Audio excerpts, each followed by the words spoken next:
I can't stand the idea that there's an innovation that is not being put to good use. I do believe that these advances are going to work. They're going to become more and more commonplace, and there's a very simple reason why. Patrick Aisha is chairman of Kinlid Holding and one of Europe's leading health tech investors. Investing in a startup is incredibly time-consuming. It's very easy to get it wrong. We've invested in over 100 biotech businesses. Technology is important, but the technology without the person behind it is never going to succeed. In this episode, we explore his journey as an investor, his vision for the future of health innovation, and what it takes to spot the ideas that could change the world. Don't be in a rush to part with your money in this space. It's highly risky, but if you are going to go down this route, make sure that you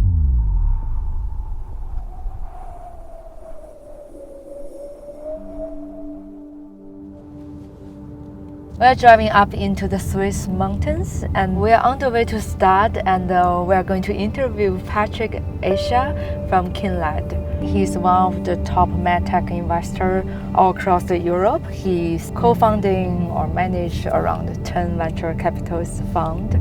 Very exciting for this trip because it doesn't start as what we planned. When we starting it, all the plane got cancelled and it doesn't look good. We managed to find the driver at 11 p.m. since all the plane got cancelled. I believe the Team Humanware project are really in a good and positivity all the time. No matter what happened, it would not defeat us. And if we said we'll be there, we'll be there. Very proud. Really could appreciate some support and love and some thumbs up for our videos. Your support and also to know someone also care about what we do will really help us to going further.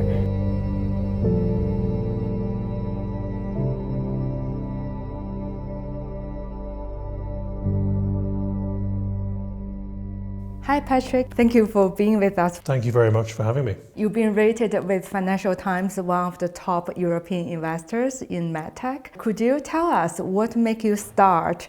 I was a successful entrepreneur in the software industry in my youth as a young man, and I worked in the field of geospatial data, where we take an enormous amount of numbers and try to calculate possibilities and options in.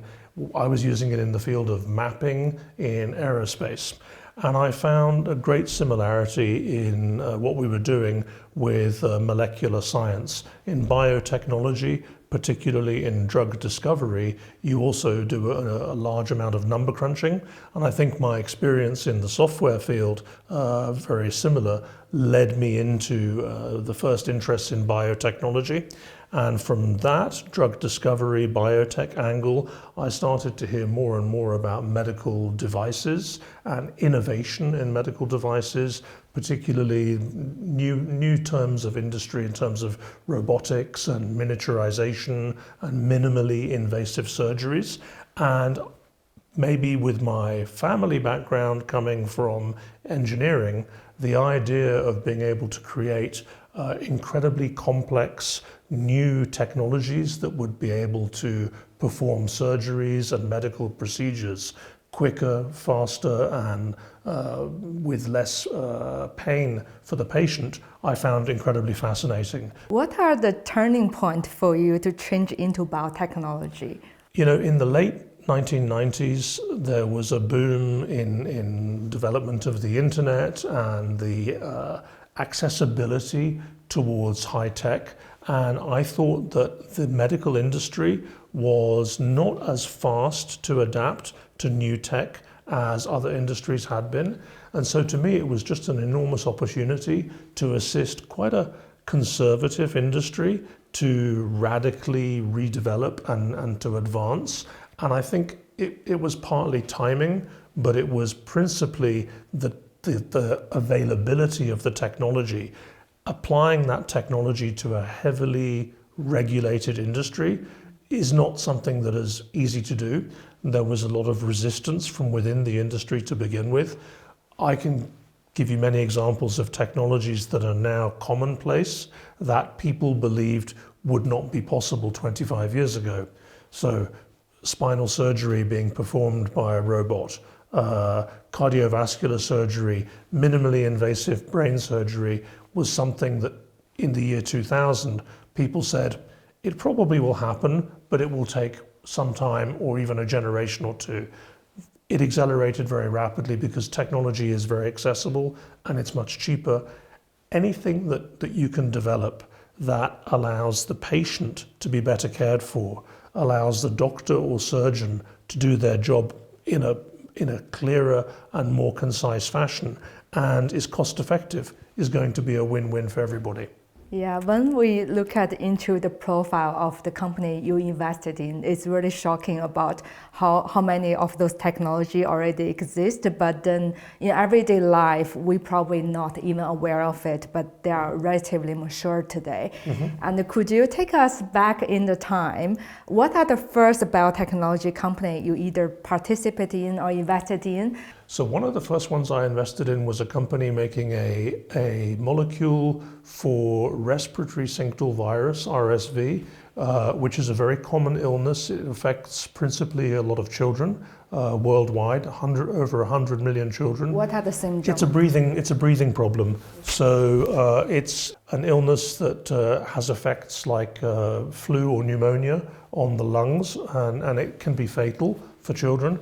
The company that I saw was in California at the time, and they had a molecule that they could use to counter this. And it was a really good example because it was a very small biotechnology business started by a scientist with a tiny team of 3 people. And he was very committed, very clear about the solution that he would find. It required quite a lot of computational power to analyze the data that he had, but within the space of 3 years, he had managed to license this drug, had it approved by the FDA, and actually we sold the license to the technology to AstraZeneca, which is a multinational pharmaceutical company, for an enormously large amount of money. So it was a great example of biotech success story. As this happened when I was still very young, I thought this was the norm.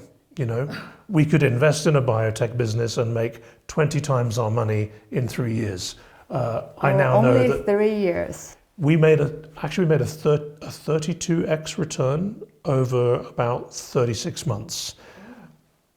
In my ignorance, I thought this would be the norm and I could repeat this time and time again. Obviously, it's not that simple. Many biotechs that we invest in take much longer time to develop, and not all of them are success stories. You need to choose wisely because it's an extremely complicated area to invest in. The science is incredibly important.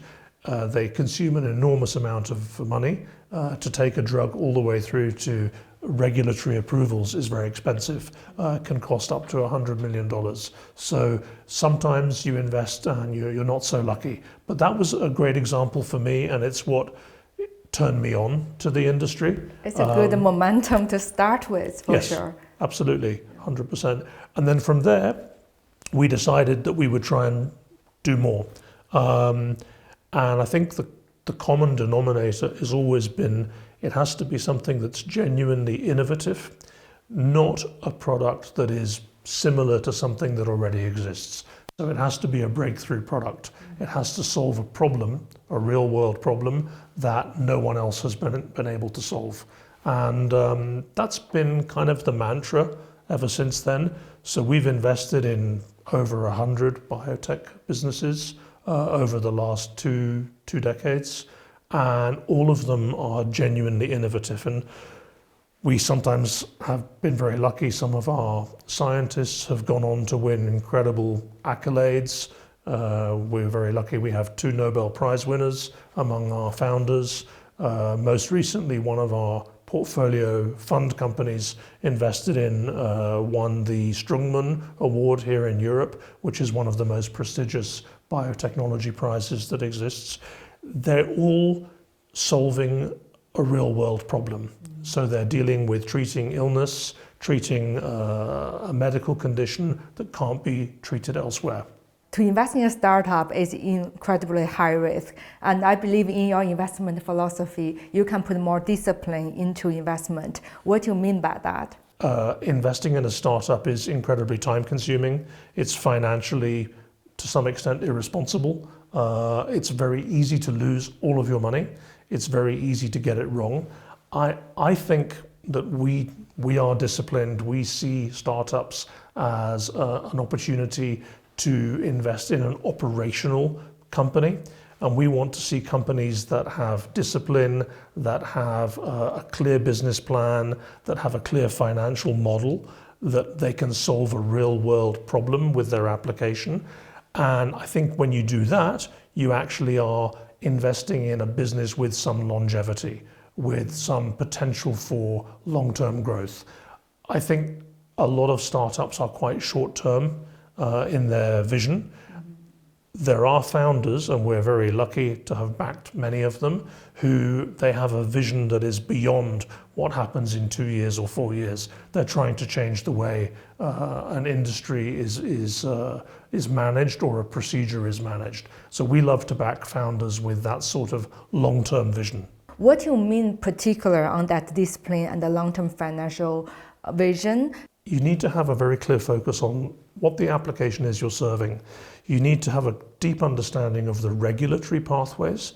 So a lot of founders, particularly academic founders, have a great idea. Let's improve a particular type of surgery. That's a great concept, but you need to be able to demonstrate that you can do this through the regulatory pathways with a CE mark, with an FDA approval. You need to have the IP, the patents that can back up your technology. Securing the regulatory approvals and the IP is extremely expensive. It can take a long time. I think when we look at our most successful biotech investments, many of them take 8 to 10 years to reach fruition, and sometimes even longer than that. Really advanced technology can take up to 15 years before it's commercially available. So you need to have deep pockets as an investor, and you need to have a tremendous amount of faith as an inventor. You need to believe in what you're doing. One of the dangers of the startup philosophy, I believe, is that founders have a tendency to pivot when things don't go their way. And so they pivot according to the needs of their investors. The reality is, founders that are genuinely committed stay the course and stick to their guns, and they will see a project through to fruition. So long-termism is more valuable than short-termism, I believe. When you invest, do you have a sort of preference over, let's say, if this company still majority have the holding by the founders, or they holding by the professional, like let's say CEOs? We invest a lot in people. I'm a huge believer in the value of individual founders. Now, not all founders are necessarily qualified to run a business, but if we're talking in life sciences, the founders are the inventors, the doctors who have these brilliant ideas. We greatly believe in investing in the founders. We will back up the founders, we support the founders, we will help structure a board of directors around them that will support them. We try to provide them with the legal and financial framework that allows them to thrive. What we do see in reality is, as companies develop and grow, perhaps the role of the founder changes, and the founder becomes the chief scientist, the chief innovator. Many of the founders I've worked with don't want to manage a company.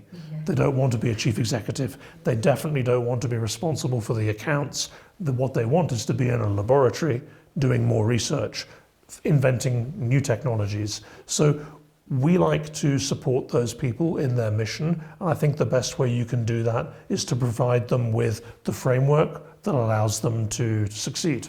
It's very different mindset to be, making a science research into a real world product. What you look into those founders in the startup stage? Is there any personality trait? We have developed 2 incubators, one in Austria and one in Switzerland, that goes scouting for interesting scientific possibilities and opportunities. We look at about 150 projects a year, and we will invest typically in 2 to 3 of them. What we're looking for is people whose technology is game-changing and who have enough intellectual capability to see the project through from academia into the real world, into a commercial, realizable product. And there are a number of founders that have the intellectual ability to understand and develop the science, but they're also smart enough to recognize that they don't want to lead the company through to a commercial transition. Then we like to bring in a professional, CFO, CEO, to assist them. I think what unites all these people is a deep faith in their solution. So they genuinely believe that what they're doing is going to have an impact. It's going to help patients, it's going to help doctors, and very little will get in their way. So we try to support those people with the network that we have and allow them to really develop the idea beyond their initial thoughts. An example I can give you, we've done a lot of investing in robotics over 20 years. 15 years ago, we were approached by an entrepreneur scientist with an idea for a robot for spinal surgery. We took it to one of the leading spinal academics in the world, and we asked him, "What do you think?" And he said, "No doctor is ever going to use a robot to perform surgery. Just forget it." And this was from one of the world's leading spinal experts. And 15 years later, that same expert has acquired 6 of these robots and is using them for his own business. So barriers to innovation exist, always. The medical community is by nature very conservative. Most people find it easier to say, "No, we shouldn't do that. No, we can't do that."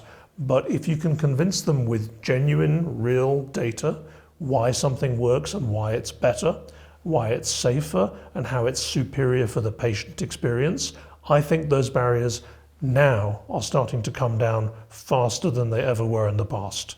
And that's why we're seeing these developments in cardiovascular surgery, in brain interface, which we're heavily invested in. Things are possible today that really weren't even possible 5 or 10 years ago. But that is a very visionary of you to invest it in robotic 20 years ago. What made you start that journey? Is there faith or anything else apart from faith? Again, in my software business, which I had as a young man, we were involved in geospatial data. So we were trying to find ways to guide aircraft to land at a runway. And that requires precision.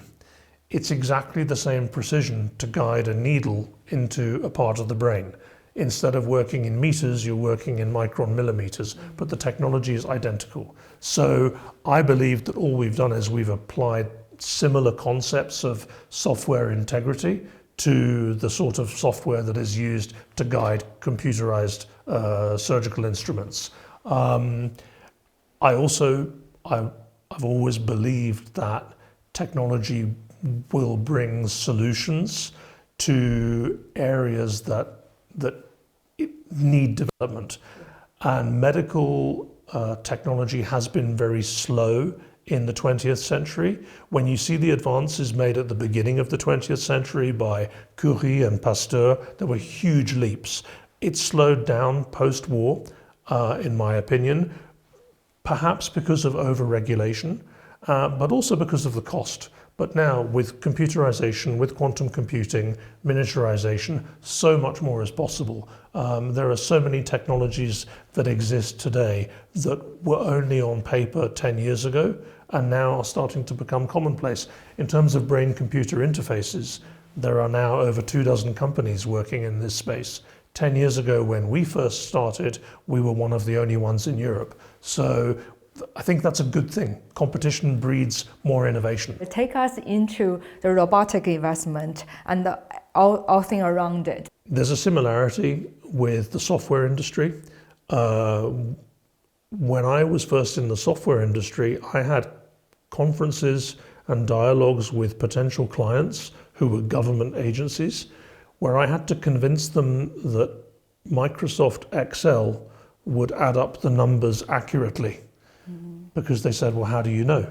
I said, well, I think Microsoft are a very clever company. I think they've worked out this system that if you put 60 or 100 or 3,000 numbers in a column, the answer at the bottom will actually be the correct answer.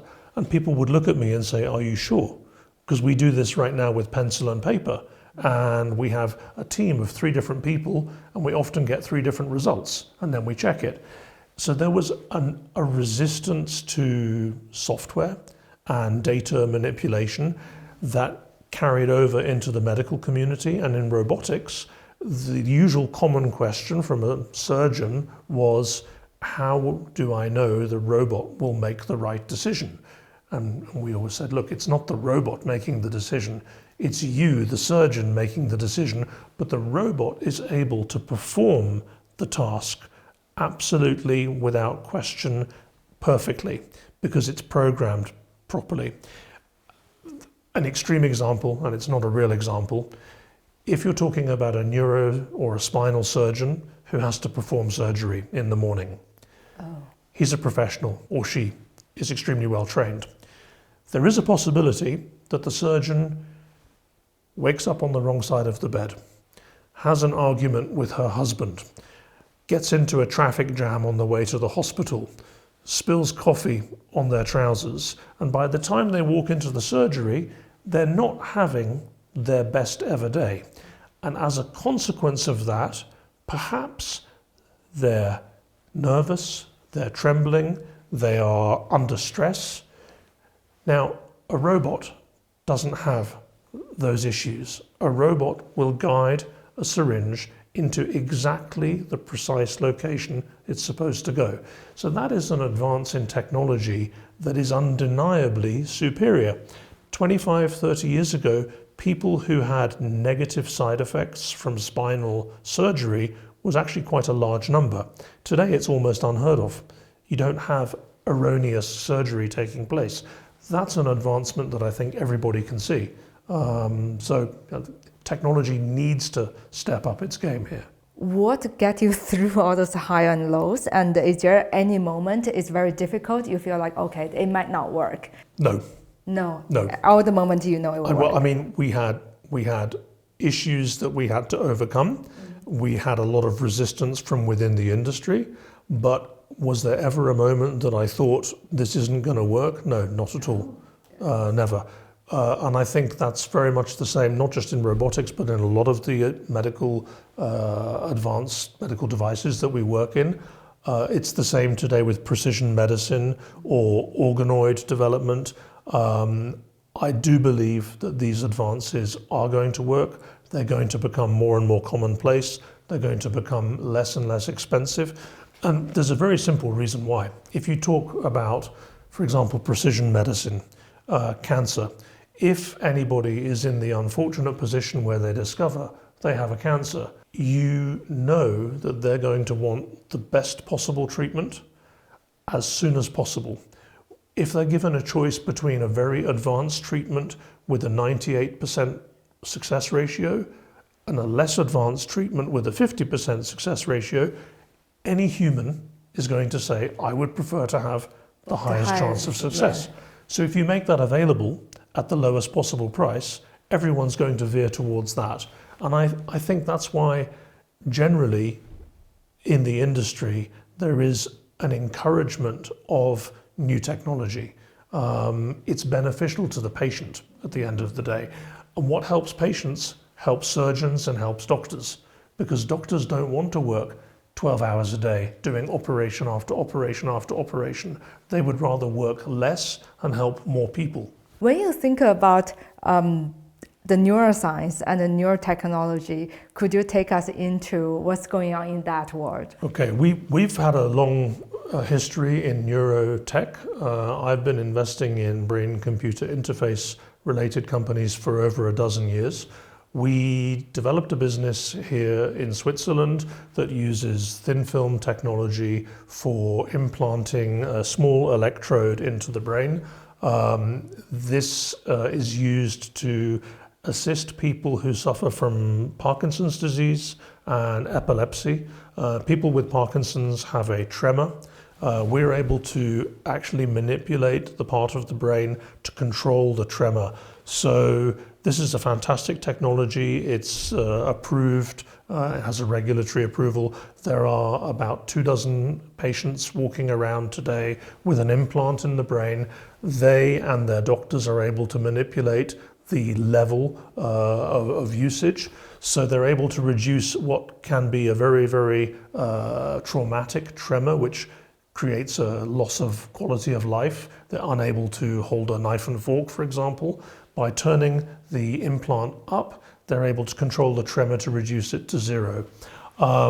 We have a patient who's an artist. He was unable to hold a paintbrush without the implant. Now with the implant, he can hold a paintbrush, he paints and draws perfectly well. This is the sort of technology that wasn't available technologically 2 decades ago, but it is available now. And I think we're going to see more and more human implants as the century goes on. They're going to go into the brain. We also have a company making implants that are used to control blood pressure.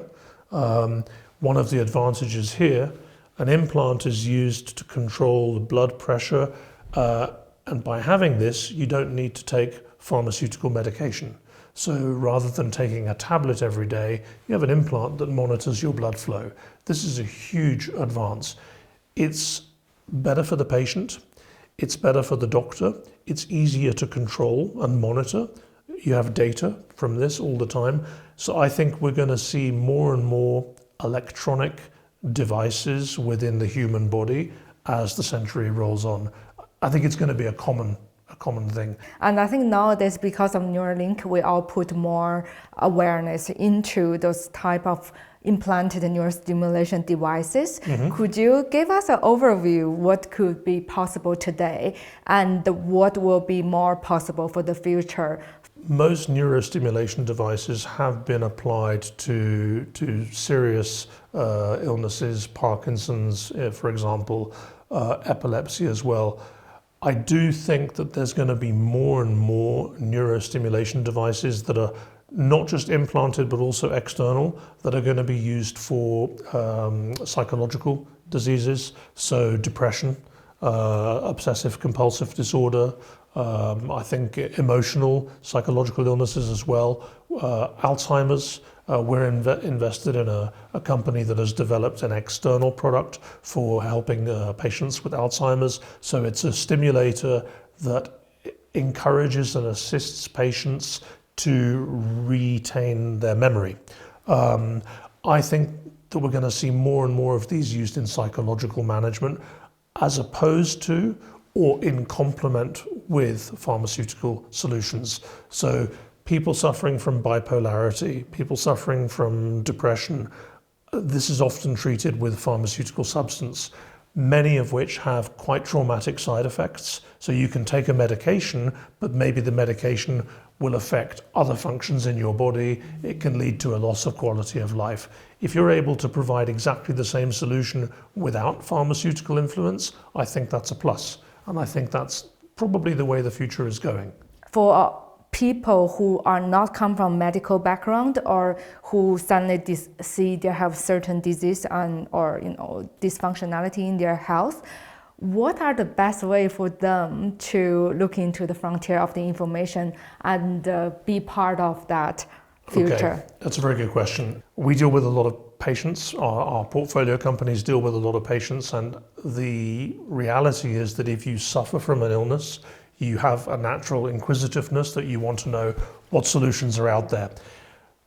Newspapers and the media talk a lot about brain-computer interfaces. There's a very wealthy American multi-billionaire who promotes a brain-computer company himself. There is a tremendous amount of hype in this space, and not all of that hype is justified. So the media has a habit of condensing information and saying there will be an implant that will solve depression. It's not going to be that simple, and it's not as simple as something with a switch that you can switch on or off. I think the reality is you need to be as informed as possible. There are very good publications that write about this in Nature and other well-known, well-reviewed scientific publications, but it's important to filter out what is hype or overextended nonsense and what is reality. And the regulatory framework in brain-computer interface is very interesting. We started 15 years ago in Switzerland with one of the first implants, and we had to go through a very lengthy regulatory framework here in Europe. I think if we were to do that again today, instead of taking 10 years to gain regulatory approval, it would be done in a quarter of the time. So the regulators, the government agencies, are trying to be more accommodating, and the data that we have about previous experiences is also improving. There are neurostimulation devices available for plenty of other medical indications today. There's one down the road here, also came out of the EPFL in Lausanne, for sexual health. So a medical implant for erectile dysfunction. I think I met the founder of that maybe 10 years ago, and when he suggested to me that there would be an implant for that, I thought, doesn't sound very likely, but actually it's extremely possible, and now it's being regulated. Is it work? Yes. Okay. Apparently. Is there real so- a human trial or it's already in? And again, it's replacing a pharmaceutical application. Okay. So this allows people that have that problem to resolve it without recourse to a drug. Yeah. And I think that there are quite considerable applications as well in cardiovascular. We have one in blood pressure management. We have one specifically targeting people who have a pacemaker. So I think that there are plenty of applications, and it's not going to be unnatural in the next decade. I think our children will be quite accustomed to the idea that they may receive an implant for some illness or another. And let's face it, we're talking about something that is micron millimeters, and the surgery that is used to implant it could take place over 15 minutes. Yeah. It's totally painless, and it resolves a medical issue. So why would you not let technology provide that solution? I know your company also investing heavily in cardiovascular disease. Could you tell a little bit of that part of us, what the technology look like today? The investments we've made in cardiovascular have been mostly in the US. I've been involved in a number of companies that have gone public onto the NASDAQ with cardiovascular treatment. One of them has significant investment from a major American corporation, Medtronic. That's involved in blood pressure management, and we came across a team that came out of Stanford University of cardiovascular experts, and they've built a laboratory, an incubator, very similar to the one that we've created here in Switzerland and one in Austria, and they're exclusively focused on cardiovascular solutions. So Marwan Barada, my colleague, set up T45 Labs in Santa Clara, California, and he has invested in 6 different innovation technologies in the cardiovascular field. And we now built a fund around that, so investors can come in through a regulated fund structure and provide finance for the labs and the spin-outs that come out of there. They've been incredibly successful with the first 4 companies that they've developed, and they've actually gone on to win some international prizes. They were recently in Paris at the international conference where they won an innovation prize.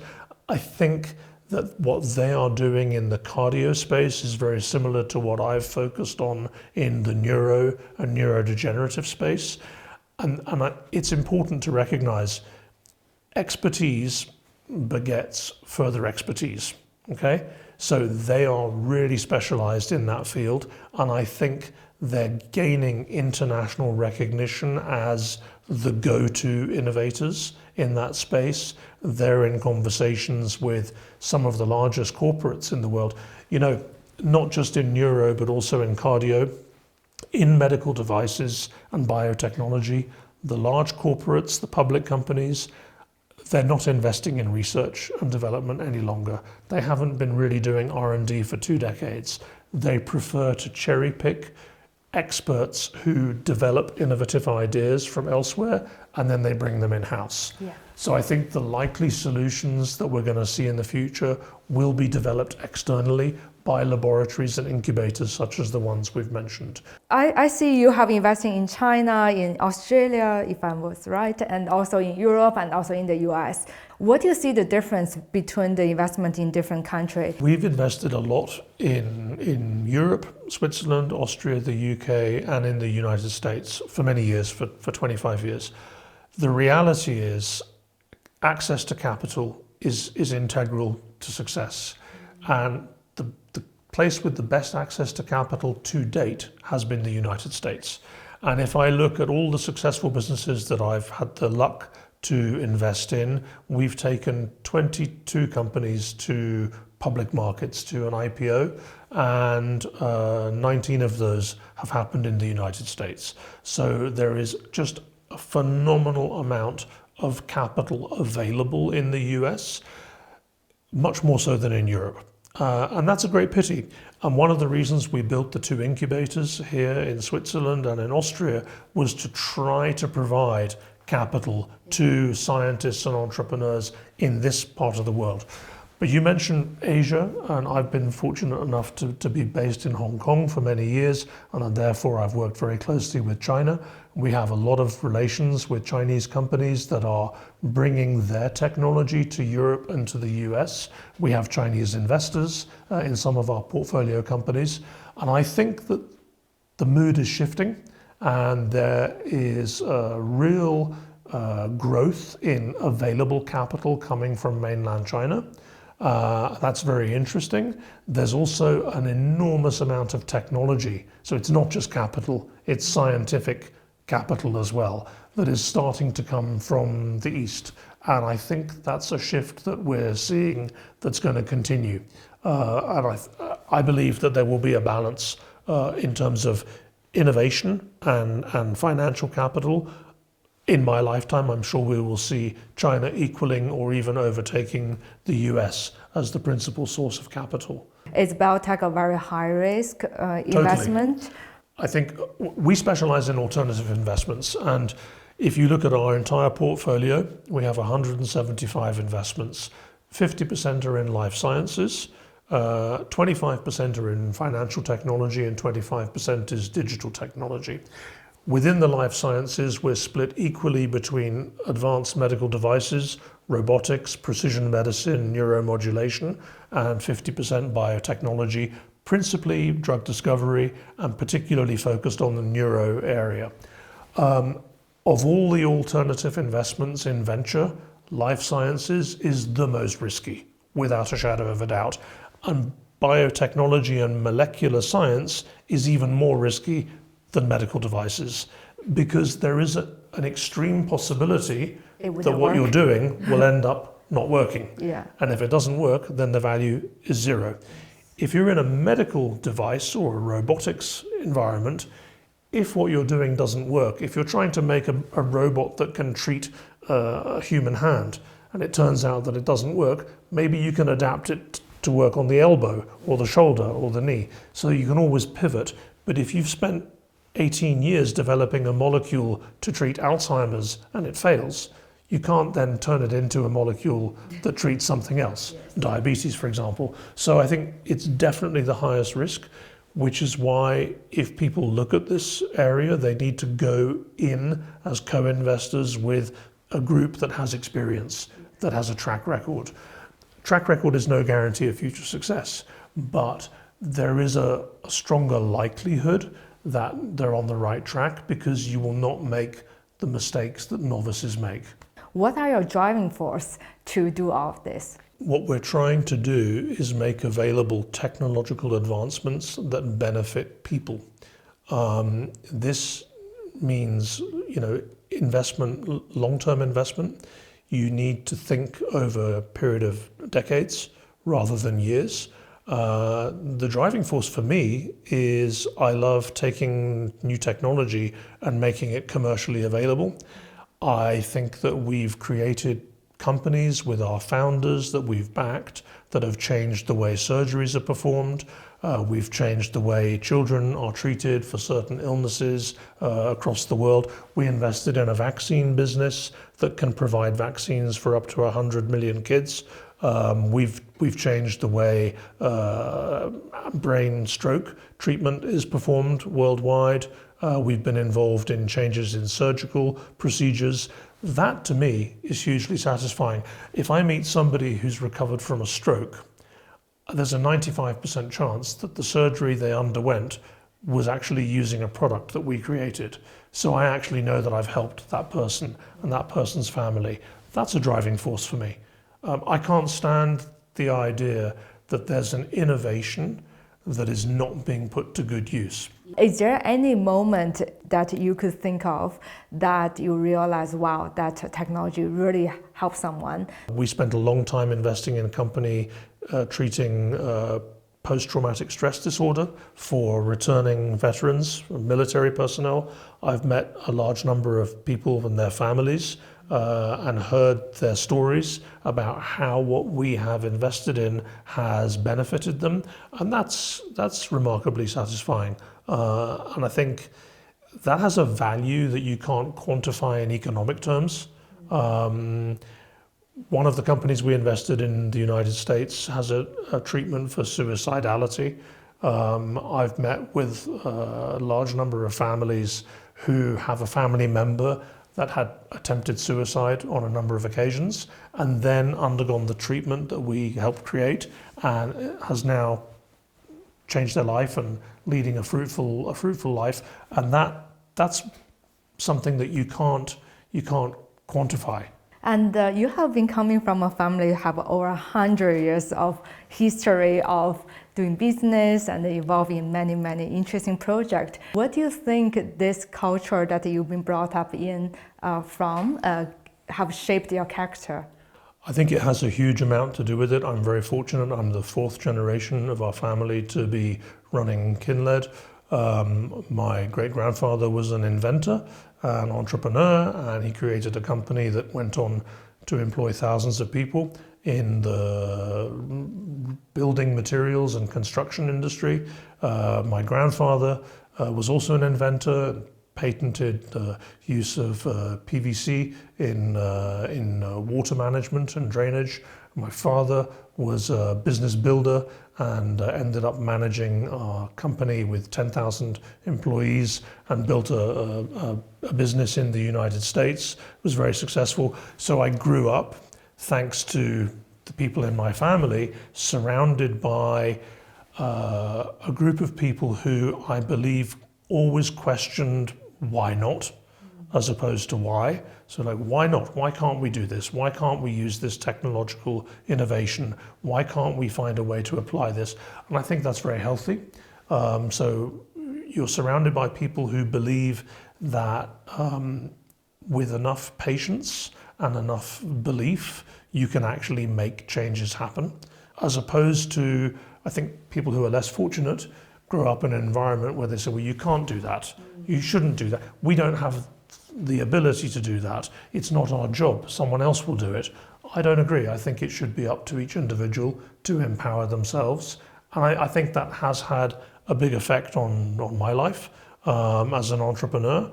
And yeah, I've been very lucky. And I hope that that continues with other generations as well. Is there a moment when you are a kid that you can think back that have be, let's say, the changing or the rock for you to believe in that why not kind of philosophy? I was always taught by my father that we should always do any job we chose. His generation was the third generation in our family, worked within the family, and everyone was expected to work within the family business.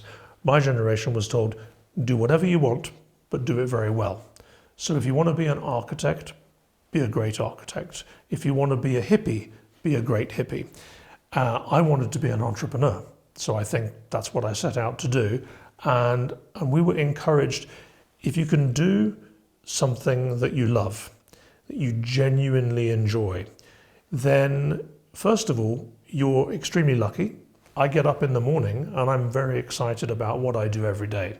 I spend the whole day doing my job, some of which is difficult, some of which has enormous challenges, but I enjoy every minute of it.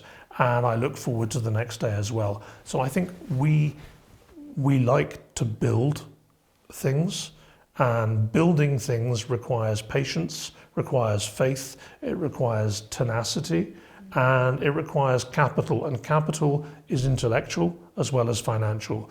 The combination of all of that allows you to build things successfully. And most important of all, in my opinion, and I think that's been relevant for our whole family, we invest in people. So technology is important, but the technology without the person behind it is never going to succeed. So everything at the end of the day is still a people business. And when we look at the incubators and we see 100 to 200 projects a year, it's often the people behind the technology that will make the difference as to whether it's a success or not. So I like to think that we invest in people, and that's also what makes the job so interesting. What are the personality or the trait you look into people that you think, okay, they have opportunity to become a good entrepreneur? Whether it's in medical or in financial or in digital or software, there is some commonality amongst founders. Generally, I think founders are people who have a brilliant idea, but they also have humility. They understand where they sit within the universe.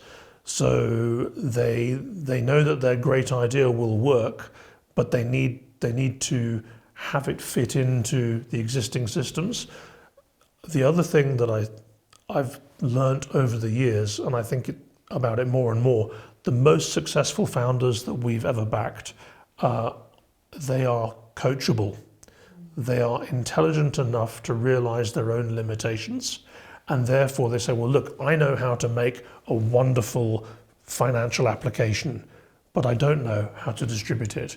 I know how to make a medical device, a surgical instrument, but I have no idea how to tell other people or how to communicate that. So the ones who are coachable end up being surrounded by other brilliant people, and as a team, they're able to succeed. So I find the commonality is that they're coachable, they are humble, and they have long-term vision. I've never met a genuinely successful founder whose ambition is financial. Their ambition is always about a concept, an idea, a strategy that they think will help change the way the world works for the better. And usually the broader the application, the more successful it is, because you can help more people. Is there any other ways to help them to find the good partner to work with or good mentor? So I think a lot of what we do with, rather than direct investment, which we obviously continue to do, the incubator accelerator format, which we've developed with our partners in Austria and Switzerland, is precisely for that purpose.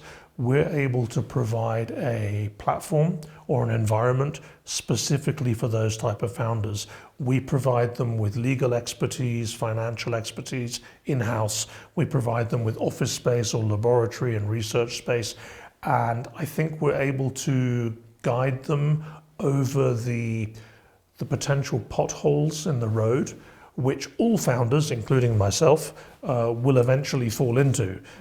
But if you've got a group of people who've done it 5, 10, 15 times before, you'll find that they are actually able to say, now here, watch out here, you're going down this road, there's a bump in the road here, we can find a way to avoid it. And in avoiding it, we can save time, we can increase the likelihood of success.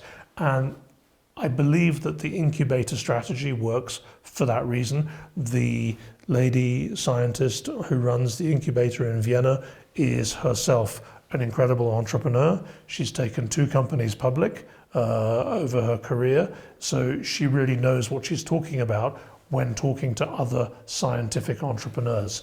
And I think providing that framework is very, very helpful to founders. We have a young entrepreneur here from University of Lausanne who has got some fantastic technology for drug discovery. His business knowledge is very limited and he's aware of that limitation, but more than that, perhaps out of innocence, he believes that everybody who hears his idea will support him. That's very nice. In a perfect world, that would be the case. Unfortunately, some people will not support him. Some people will go out of their way to not help him or to even take some of his idea and use it themselves. So naivety can be a dangerous thing in the wrong hands. I think an incubator accelerator is there to provide guidance as well as capital. What are the biggest pitfalls that you have fell in and how you get over it? Me personally? Yes. Oh, there are many, many. Overconfidence is a classical problem for many entrepreneurs. I've had that problem myself. So you believe that your idea is so clever, so brilliant, so fantastic that everyone else will see the benefits as clearly as you do. Usually that's not the case. As you get older, you are able to measure your confidence levels a bit better, but I see that happen frequently. That's been a big pitfall. Trusting people without verifying their integrity is a common problem. So I think especially younger entrepreneurs, they tend to be very trusting of people in general, and you need to make sure that the person that you are trusting is worth trusting. And not all actors in the venture world are good actors. Some people are greedy, some people are avaricious, some people are jealous. You need to be careful that you surround yourself with the right team members. We've seen brilliant entrepreneurs with fantastic ideas who have ended up with a team where not all the team members are that supportive, and that can actually result in a company failing or not succeeding to the extent that they should. Another pitfall that we've experienced is being too early. So backing a technology that seems brilliant, but the rest of the world just doesn't see the potential. We funded and financed an electric motorbike company in 2008.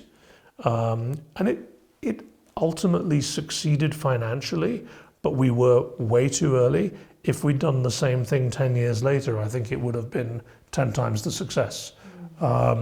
We've been involved in very early stage GPS mapping technology that today is commonplace.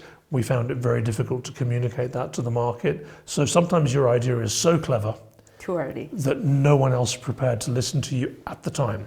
In your life, is there any one advice or that one mentor that have influenced your life in a very positive way? I mean, there are many people that I think are a positive influence, and there are some that are internationally renowned. I have huge admiration for Bill Gates. Microsoft is an incredibly brilliant company, but particularly what he's done with his life following Microsoft and the Gates Foundation, I think is absolutely world-class. I think many entrepreneurs could take inspiration from the way he has put his money to use. That's number one. closer to home, I've always taken huge inspiration from my family, from my father, from my grandfather, from my wife. They have taught me more about how to think long term, how to be patient, also how the value of innovation is not purely financial. It's to do with helping people improve their life, and also charity. Our family has a long background in charity, and it's a large part of what I do. So we like to think that we're putting back in some of what we can make to help others. And the idea is to develop technology that assists other people in improving their lifestyle. And that's not just true of life sciences, that's also true in a lot of what we do in financial technology. You know, we've invested in 35 fintech businesses that have provided financial inclusion to people that don't have access to banking technology in the developing world. In many countries, we've been involved in banking regulations that allow people to gain access to capital in ways that they weren't able to in the past. And I think that's just as important. Access to capital provides opportunity.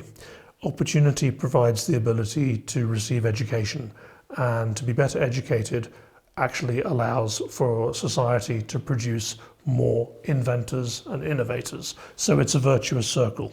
And so I like to think that a large part of what we do is benefiting that circle and creating future entrepreneurs, future inventors that maybe not me, but maybe my children or grandchildren will be able to meet and work with and collaborate with. Can you take us into the details of the charity your family are currently working on? We're working currently on a portfolio company that provides finance to small, medium-sized enterprise by providing financial credit to allow them to gain access to capital for additional investment, particularly in industrial machinery. So this is relevant to industrial Internet of Things. We have a business that provides capital for machinery on a pay-per-use basis. So if you need a particular type of machine in order to manufacture something, manufacture a component, the machine might cost €1 million to buy.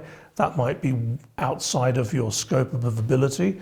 We have a business that will provide you with the funding you need to acquire that machine on a pay-per-use basis. So if you only need the machine for 10 hours a week, why do you buy the machine for the whole year? You only need it for 10 hours of the week. We provide funding that allows people to do that. This is a great example of how manufacturing is adapting to modern technology, and it's succeeded very, very well. We're actually operating that in 23 countries today, and it's growing at a large scale. Also, in terms of financial inclusion, we funded a business in the UK that provides credit and finance facilities to the unbanked, people who don't have access to a bank account or cannot access a bank account. And that's grown and grown tremendously over the last decade, and is a very successful business today. Has over 3.5 million clients in the UK. So I'm very proud of that. And many of our viewers are investing currently in biotech or in different technologies. What are the advice you give those investors that can guide them? Be cautious. Be aware that this is very high risk, but still be ambitious. I think you always have to evaluate if the solution you're working on will genuinely be a game changer or just a moderate increase. So everybody would like to find a cure for cancer. Everybody would like to find a cure for heart disease or clinical depression. Those are big ambitions. You should always evaluate and check if your ambition is realistic. So if you fail to find the cure for cancer, is your application or drug, is it going to at least make a significant improvement, and it has to be significant in order to return capital. And I would tell people to be ambitious, to reach for the stars, but to also keep their feet firmly planted on the ground. And the best way to do that is to evaluate and to do very thorough due diligence. I think one of the most important things that we do at Kinled that is very disciplined, we're more than happy to take a long time to do due diligence on new technology. We will look at a business sometimes for 1, 2, or 3 years before investing, and we'll end up investing at potentially a higher valuation and a higher cost, but we will be investing in a better business with more opportunity and more likelihood to succeed. So don't be in a rush to part with your money in this space. It's highly risky, but if you are going to go down this route, make sure that you can validate the claims that entrepreneurs and scientists make. And it's quite easy to validate them with their peers and to look at the research and see, does it really work? Does it really serve a purpose? And if so, how is that going to benefit humankind? If it answers those questions, it's probably a wonderful idea to invest in. What are the best way for them to start? So if they're starting out, they should look for companies that are backed by seasoned entrepreneurs, significant investors, people who can demonstrate a track record with real numbers. I think that's really important. I would be wary of people making very large claims. There is this short-termist view in venture capital today. People are always trying to raise large amounts of money as fast as possible based on pretty extravagant claims. I think you should watch out for that. Look for businesses that have got realistic valuations, that are backed by people who can back up their claims, and go with sensible investors. No doubt about that. What is a lifestyle of an investor look like? I used to travel significantly, 250 flights a year. You're busy. I mean, I also choose to work on different continents, so I spend a lot of my career flying between Asia, the US, Latin America, and Europe. The advances in technology and communication means that that's less necessary. There's a lot that one can do online. I don't need to be in every location at one time. We have offices here in Switzerland, in Austria, in Hong Kong, and we work with partners in the US and Latin America. I think the interesting thing about what we do is I get to meet incredibly intelligent, fascinating individual entrepreneurs in finance, in software, and in medical devices. I get to meet very, very innovative people. That's really exciting. How do you do the work-life balance? I'm probably not the right person to ask. I'm not very good at it, but I enjoy my work very much. So for me, working 8-10 hours of the day is satisfying. I like to do sports with inventors, and I can talk with them in a more relaxed environment than around a conference table. You get to know people a little bit better as well. So I think work-life balance, it is important, but the reality is if you have a mission and you want to succeed, you need to work at it. And so I've never met a founder with an idea who was lazy. That's true. They are all people who are industrious, and they use every waking hour to further advance their project. Is there any longevity habit or health habit you are implementing for your daily life that you believe have making positive impact in your health and lifestyle? I have done Tai Chi since I was in my 20s. How come? Don't do it very well. Okay. In fact, it's a source of great comedy to my wife and children to watch me, but it does, I think, general movement and relaxation that it inspires is very good for you. And the one thing I think people have lost some sight of is the value of silence. We live in this world where communication is faster and faster and faster, and it's also 24/7. One of the reasons that I enjoy living here in the Alps, I can walk outside into the mountains and I'm surrounded by total silence. And even if that's just for a few moments of the day, can be for 2 minutes or 5 minutes of the day, I think it's highly valuable. And I think as the world gets faster, people are losing sight of the value of peace and tranquility. And so being able to go into nature, for me, is very important.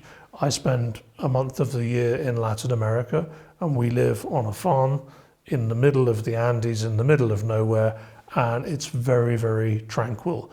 I think that's good for the soul and re-energizing. Is there any one book that have inspired you that you could share with our audience? There was a book I read when I was really young, starting, called The Age of Unreason, by a professor from the London School of Economics called Charles Handy. He just died earlier this year. It was a fascinating book. I think it was written in the late 1980s. And he talked about how the internet would change industry. He talked about how people would become nomadic with a digital lifestyle. He talked about how people would start to retire earlier and earlier, and people's lives would get longer and longer. And in, I think it was 1986 or 87, it was written. A lot of this stuff seemed quite fantastical, but almost all of it has come true. Almost all of it has proven to be the case. So he was really a futurologist. He was an economist, as what I am as well, but he believed very much in the future and how the future would adapt and people's lifestyles would change for the better. Thank you for today's conversation. Thank you very much for having me. Thank you indeed. Thank you for watching the Humanware Project. To help us to getting more amazing content out there, please subscribe. It means a lot and it will help us to grow. And let's go on this journey together.